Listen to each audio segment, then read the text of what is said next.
शुक्लां ब्रह्मविचारसारपरमामाद्यां जगद्व्यापिनीं वीणापुस्तकधारिणीमभयदां जाड्यान्धकारापहां हस्ते स्फाटिकमालिकां विदधतीं पद्मासने संस्थितां वन्दे तां परमेश्वरीं भगवतीं बुद्धिप्रदां शारदां। श्री महागणाधिपतये नमः। श्री महासरस्वत्यै नमः। శ్రీ గురుభ్యో నమః.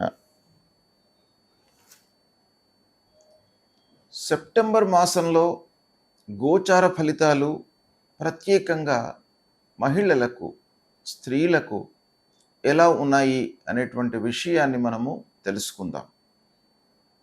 ముందుగా ఈ సెప్టెంబర్ మాసంలో గ్రహస్థితి ఎలా ఉంది, ఏ స్థానాలలో ముఖ్యమైనటువంటి గ్రహాలు సంచరిస్తున్నాయి అనే విషయాన్ని గనుక మనం చూసినట్టయితే, సూర్యుడు 17వ తారీఖు వరకు స్వక్షేత్రమైనటువంటి సింహరాశిలో సంచరిస్తున్నాడు. తదనంతరం కన్యారాశిలోకి ప్రవేశిస్తున్నాడు. ఈ కన్యారాశి సమక్షేత్రం అవుతుంది, బుధుని క్షేత్రం. ఇక కుజుడు 18వ తారీఖు వరకు మిథున రాశిలో సంచరిస్తున్నాడు. ఇది శత్రుక్షేత్రం అవుతుంది. తదనంతరం కర్కాటక రాశిలోకి ప్రవేశిస్తున్నాడు, అంటే నీచ స్థానంలోకి వస్తున్నాడు కుజుడు. ఇక బుధుడు 7వ తారీఖు వరకు మిత్రక్షేత్రమైనటువంటి సింహరాశిలో సంచరిస్తున్నాడు. తదనంతరం కన్యారాశిలోకి ప్రవేశిస్తున్నాడు. స్వక్షేత్రం మూల త్రికోణం కూడాను.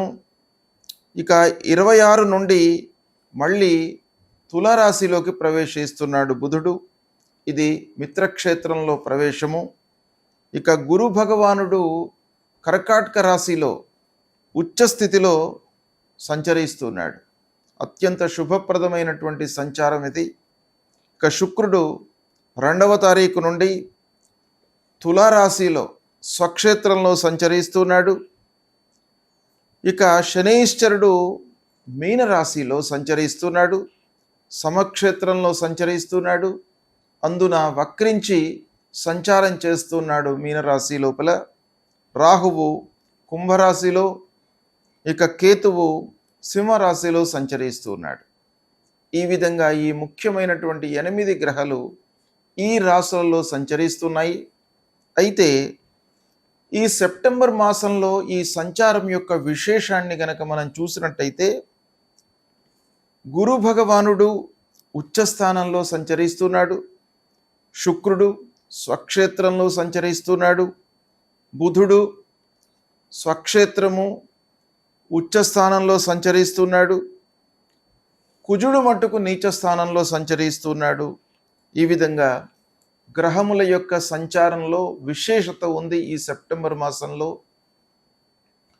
ఈ సంచారాన్ని దృష్టిలో పెట్టుకొని ద్వాదశ రాశుల వారికి ఫలితాలు ఎలా ఉన్నాయి అనేటువంటి విషయాన్ని మనం తెలుసుకుందాం. తులారాశి వారికి సెప్టెంబర్ మాసంలో గోచార ఫలితాలు ఎలా ఉన్నాయో తెలుసుకుందాం. ముఖ్యంగా తులారాశిలో జన్మించినటువంటి స్త్రీలకు సెప్టెంబర్ మాసంలో ఎలాంటి ఫలితాలు ఉన్నాయి, ఏ ఏ విషయాలలో మంచి జరుగుతుంది, ఏ ఏ విషయాలలో మనము జాగ్రత్త వహించాలి అనేటువంటి విషయము, ముఖ్యమైనటువంటి గ్రహాలు ఏ స్థానాలలో సంచరిస్తున్నాయి అనేటువంటి విషయం పైన ఆధారపడి ఉంటుంది. కాబట్టి స్థానాలను గనక చూసినట్టయితే సూర్యుడు 11, 12 స్థానాలలో సంచరిస్తున్నాడు. 11వ స్థానంలో సంచారం చాలా అనుకూలంగా ఉంటుంది. 12వ స్థానంలో సంచారం కొంత ప్రతికూలంగా ఉంటుంది. కుజుడు 9, 10 స్థానాల్లో సంచరిస్తున్నాడు, ప్రతికూలంగా ఉన్నాడు. బుధుడు 11, 12, 1 లాభ వ్యయ జన్మస్థానాల్లో సంచారం అనుకూలంగా ఉంది. గురువు దశమ స్థానంలో సంచారం ప్రతికూలం. శుక్రుడు జన్మస్థానంలో సంచారం అనుకూలము. శనైశ్చరుడు 6వ స్థానంలో సంచారం అనుకూలం. రాహు పంచమ స్థానంలో ప్రతికూలం, కేతువు ఏకాదశ స్థానంలో అనుకూలం. ఈ విధంగా గ్రహస్థితి ఈ స్థానాలలో సంచారం జరుగుతుంది. అయితే ఈ గ్రహముల యొక్క సంచారము స్థానాలను ఇండివిజువల్గా మనం చూసినట్టయితే గురువు దశమ స్థానంలో ఉచ్చస్థితుడై సంచారం చేస్తూ ఉన్నాడు. ఇది కొంతవరకు కలిసి వస్తుంది. గోచార రీత్యా దశమం ప్రతికూలమే అయినప్పటికీ ఉద్యోగ స్థానం దశమ స్థానము, అందులో ఉచ్చస్థితుడై సంచారం చేస్తున్నాడు గనక మహిళలకు ఉద్యోగం చేస్తున్నటువంటి వారికి వర్క్ ప్లేస్ లోపల గౌరవ మర్యాదలు లభిస్తాయి, అభివృద్ధి కనబడుతుంది.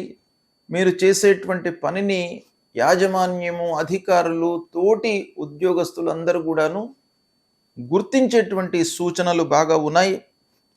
ఇక శని షష్ఠమ స్థానంలో సంచారం, తద్వారా మనకు విజయ సూచనలు ఎక్కువగా ఉన్నాయి. ఆరోగ్యం నయమవుతుంది.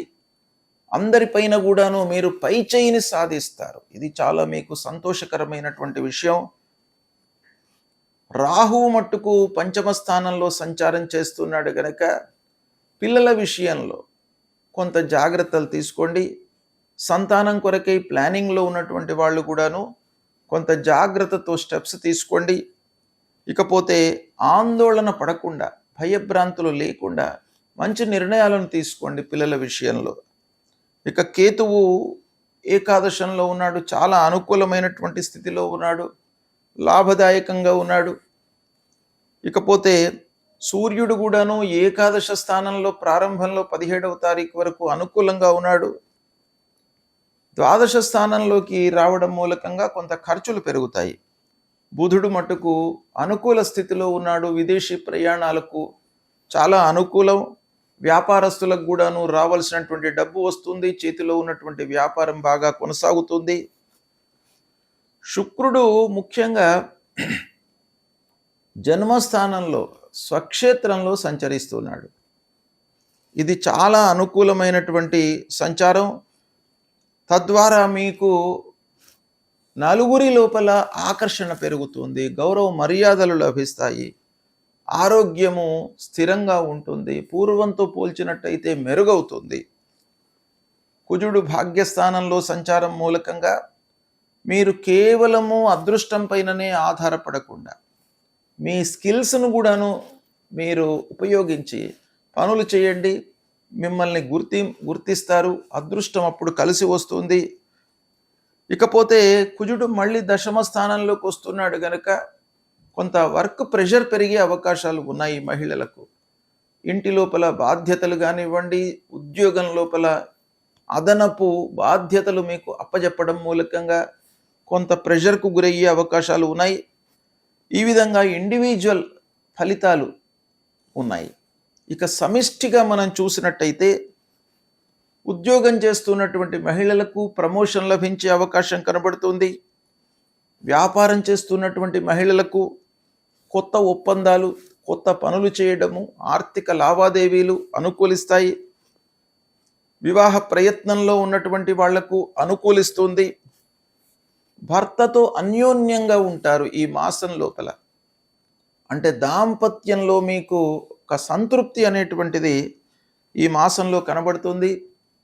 ఆర్థికంగా స్థిరత్వము ఏర్పడుతుంది.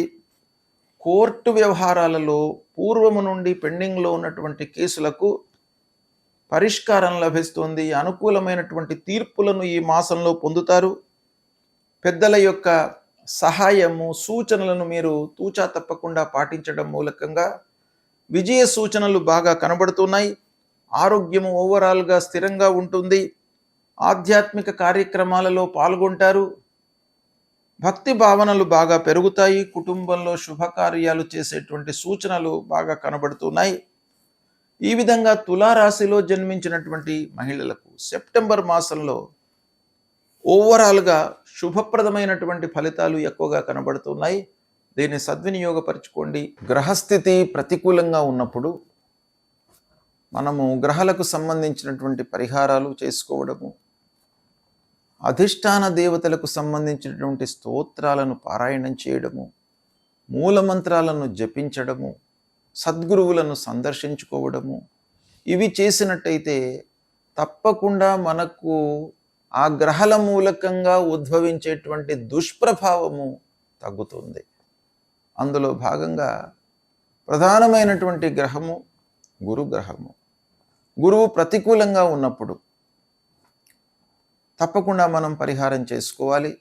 ఏం చేయాలి గురువు నిమిత్తమి అనంటే, ప్రథమంగా తల్లిదండ్రులను గౌరవించండి. ప్రతినిత్యం కూడాను లేవగానే తల్లిదండ్రులకు నమస్కారం చేయడము, తల్లిదండ్రుల యొక్క యోగక్షేమాలను తెలుసుకోవడము, ఇది చాలా ముఖ్యమైనటువంటి విషయం. ప్రథమ గురువులు తల్లిదండ్రులు కనుక వాళ్ళ యొక్క ఆశీస్సులు తప్పకుండా ఉండాలి. కనుక వాళ్ళను మీరు సేవించండి, వాళ్లకు కావలసినటువంటి సదుపాయాలను కల్పించండి.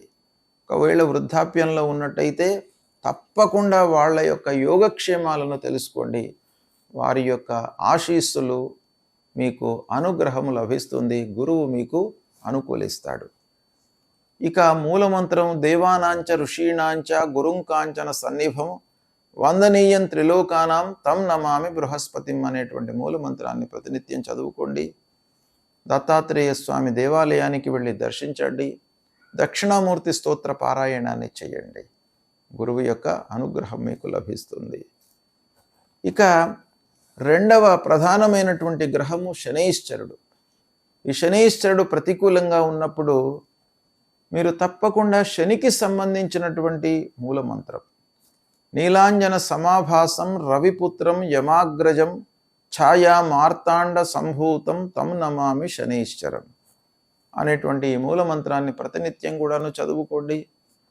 ఆంజనేయ స్వామిని కొలవండి. ఆంజనేయ స్వామి మీకు ధైర్యాన్ని కల్పిస్తాడు. మీ లోపల భయము ఆందోళన లేకుండా మిమ్మల్ని కాపాడుతాడు. శనైశ్చరుడి మూలకంగా మీకేంటంటే ప్రతి పని లోపల కూడాను ఆలస్యం, మీకు ఆ పనిపైన ఇంట్రెస్ట్ కోల్పోయేటట్టుగా మిమ్మల్ని శని చేస్తాడు. కనుక దాని నుంచి డీవియేట్ కాకుండా మీకు ఆంజనేయ స్వామి యొక్క మహిమ మూలకంగా, అనుగ్రహం మూలకంగా మీకు తప్పకుండా మళ్ళీ ఆ పని లోపల ఇంట్రెస్ట్ కలిగేటట్టుగా మిమ్మల్ని చేస్తాడు. కనుక తప్పకుండా ఆంజనేయ స్వామిని దర్శించండి. హనుమత్ చాలీసా మీరు పారాయణం చేసుకోండి. ఇక రాహు కేతుల నిమిత్తమై అమ్మవారి దేవాలయానికి వెళ్ళండి. అమ్మవారిని కొలిచినట్టయితే తప్పకుండా మీకు అనుగ్రహం లభిస్తుంది. విఘ్నేశ్వరుణ్ణి పూజించండి. ప్రతి పని లోపల కూడాను నిరాటంకంగా పనులు ముందుకు కొనసాగడం పైన మీకు ఆ విఘ్నేశ్వరుడి యొక్క అనుకూలత చాలా అవసరం గనక ప్రతినిత్యం కూడాను విఘ్నేశ్వరుణ్ణి పూజించండి. అంతేకాకుండా మిగతా అన్ని గ్రహాల యొక్క దుష్ప్రభావం నుండి మీరు దూరం కావడానికై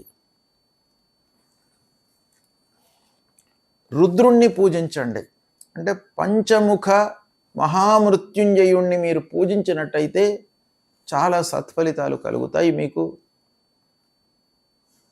అంటే శివాలయానికి వెళ్ళండి, పంచామృతాలతో అభిషేకం చేయండి, ఒక బిల్వదళం సమర్పించి ఆ స్వామివారి దర్శనం చేసుకున్నట్టయితే మీకు ఆయురారోగ్య ఐశ్వర్య భోగభాగ్యాలన్నీ కూడాను ఆ శివుడు మీకు కల్పిస్తాడు. తద్వారా మీ లోపల ఒక ఉత్తేజం వస్తుంది, పనులు చేయాలి అనేటువంటి మనస్తత్వం మీకు పెరుగుతుంది. తద్వారా మనిషికి పనిపైన శ్రద్ధ కలిగినట్టయితే మనకు లాభం చేకూరుతుంది, విజయం కూడాను కలుగుతుంది. గనక పంచముఖ మహామృత్యుంజయుని కొలవండి, తప్పకుండా మీకు సత్ఫలితాలు కలుగుతాయి. శుభం.